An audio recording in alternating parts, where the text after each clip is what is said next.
Diesel TV. Okay, man, here with another video. So this video is a question asked from a subscriber.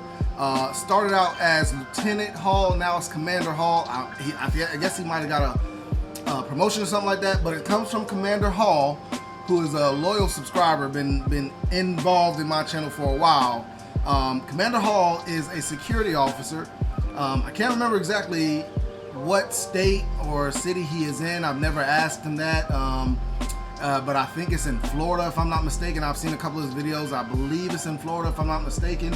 But Commander Hall asked me a video. He says, when you can make a video on your views, good or bad, towards security officers. I know some officers appreciate them and others are not too fond with them. Okay, so let me give you a little bit of background of, you know, my history, okay? Because I was a security officer. I was an armed security officer. When I turned 18, I started working as a security officer at a theme park called Carowinds. I was working there. I had that job for the summertime, and then during the off season, I would be an armed security guard for another company. And basically what that company did, they specialized in very high risk contracts. And what I mean by high risk would be like the nightclubs, things of that sort. And so what I was outfitted with was the exact same, you know, equipment that I have as a police officer. I had a gun, had handcuffs, had pepper spray. Back then we didn't have tasers, so we didn't use tasers or anything like that, but my rig was outfitted just like the rig I was outfitted with when I first started at the sheriff's department. There was no difference. I carried the same gun. When I worked there, I carried a 45 Block 21, which is the 45. So for that contract, we were contracted to be out there, and basically if anything was to happen inside the club or anything like, well, our main concern was the parking lot. We never went inside the club. That was part of a contract. We were not allowed to go inside of the club because some of the laws that, you know, that come with selling alcohol, we were not allowed to come in and go in the club at the time. So our main concern was the parking lot of the club, man. Make sure nobody broke into the parking lot, make sure there were no fights, no property damage, things of that sort. You know what I'm saying? That's what we had to deal with. At the time, you know, I got involved into a lot of stuff, man. Looking back now, you know, and I'll explain that later, it wasn't my job, a lot of the things that I did, but I was involved in a lot of stuff. There was a fight, I was in the middle of it trying to break it up. You know, if somebody did something out in the parking lot, I made sure I was forefront. Now, part of the reason why I was involved was because here in North Carolina we have what we call special police. It's company police. Basically, if a contractor wants somebody that can enforce laws, they go ahead and have a special police company. Instead of just a security guard, they'll have a special police officer come out there and do the contract alongside with the security guard. And that's what we did. Instead of, you know, having to pay the money that you have to pay for off-duty law enforcement officers, they just use that company's police officers as well as their security officers. So that's why a lot of times I was involved in a lot of the stuff. So that's what I did when I was 18, 19, 20. Until I became a police officer, I was an armed security officer, and I did those kind of things. All right, so going into law enforcement, coming out of security into law enforcement is a totally different, you know, realm of things. What I will say is security officers' job is probably one of the most dangerous jobs there is, because they're there to call 911. And we as police officers, we respond after they call 911. And we usually get there after everything is said and done, everything happened.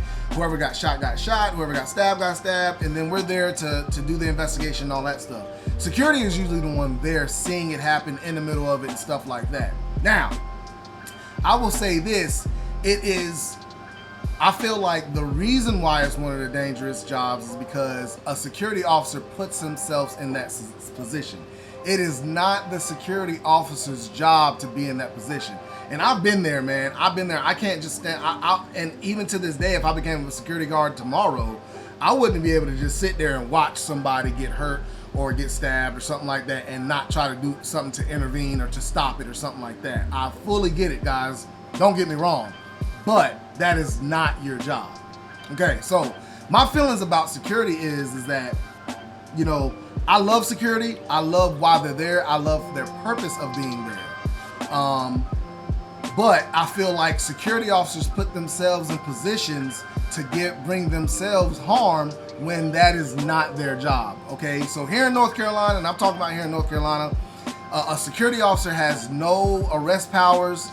They carry around handcuffs, but they can detain. So their powers are basically the same as a regular citizen walking down the street. Regular citizen can carry handcuffs, and if they see something happen, they can detain somebody if they feel like they want to, and that wouldn't be a crime. Same thing as a security officer, they can do the same thing. What the security officer is actually being paid to do is observe and report. They're there to make sure that company's assets are taken care of. That's what they're there for. I mean, that's the only thing that the company is paid for. The company could care less about the other person getting hurt or something like that. They could care less about that. What they're worried about is their assets, and that might involve employees and things of that sort. But their assets are what you are there to observe and report if something were to happen. All right. Now, there was a question. Commander Hall had a video.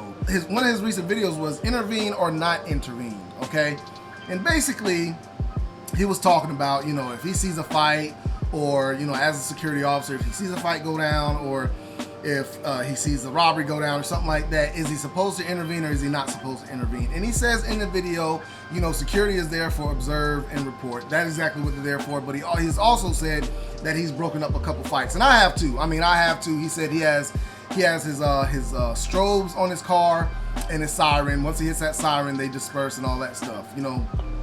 And I've done the same thing. I have made my presence known to where hopefully there wouldn't be a fight that happened. But then there was a comment. I made a comment on his video, and I said security's job is to observe and report. Bodyguard is something different. Which bodyguard is totally something different. You're actually protecting somebody's life. You know what I'm saying? Somebody in that comment section said, so you're telling me that if a person, say a woman, was being attacked by a man in some location, say a store, and there was a security officer there, you personally believe the officer should stand idly by as the assault occurs? And my response was, yes, that is the security officer's job, is to observe and report. It would be a good citizen of him to go ahead and intervene. But even if you intervene, you're putting yourself in so much danger because you have no idea what this person brings to that fight. They might have a knife, gun, or something like that to assault you with, and then you're in the middle of it and you're not getting paid for that. So you get no compensation if you were to get hurt by intervening in somebody getting assaulted. And that's the point of security. There is no compensation for that. There's only compensation for protection of yourself and what the property calls protection for. Now, if it's in the contract, oh yeah, you go and do what you got to do. But majority of the times, that's not in the contract because it puts too much liability on the company. You don't get the training that you get as a police officer, as a security officer. You don't get that training. So the liability is there if you were to hurt somebody in the process or get hurt yourself in the process. So yes, I do believe that is what a security officer's job is. Now, would I look at a security officer that just looked back and stood there and they were a big guy that could have helped? And would I look at him a certain way? I probably would. I'd be like, why didn't you help? You know what I'm saying? Stuff like that. But when it comes to that security officer's job, that is their job, is to observe and report. It's better to have somebody to tell the law enforcement, me, who it was, a good description, a tag number, and all that stuff, than for me to get there and have to help the person, the female that was assaulted, as well as you that was assaulted, and you can't give me any information. You understand what I'm saying? So, yes, I do believe sometimes it's best for a security officer to just observe and report. Now, what are my feelings about security officers? I think security officers are needed. I think they are totally needed when it comes down to it. A lot of my cases would not have been solved if I didn't have a security officer there giving me a description, or if I didn't have somebody there that, you know, could help me out, tell me where the person ran or something like that. You know what I'm saying? Now, I have had a bad experience with security officers. This happened right after I graduated police academy. I had just got my badge and my gun probably 2 days before this happened. I hadn't even worked my first shift yet. I'm driving down the highway.